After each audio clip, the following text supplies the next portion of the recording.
és szárazra töröltük a kavicsot, szétszedjük a szalvétát. Általában 3 rétegűek, nekünk csak a legfelső kell.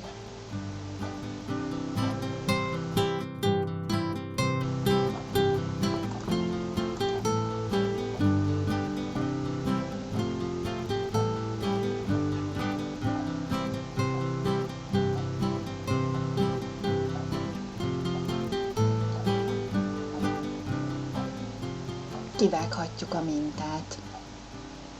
Nem kell pontosan, egy kis ráhagyással lehet. Dekupásragasztóval bekenjük alaposan, utána rátesszük a szalvétát.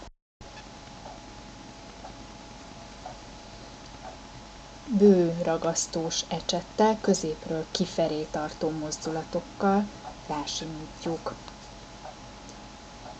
Az a jó, ha szinte ráolvad, nem gyűrődik meg közben és nem szakad el. Száradás után a másik oldalát is bekenjük, és még egyszer a szalvétás felét is, hogy szép fényes legyen.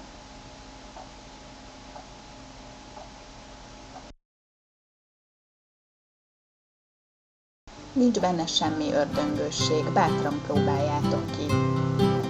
Az alkotás öröm. Az összes hozzávalót megvásárolhatod a www.hobbyoliska.hu-n.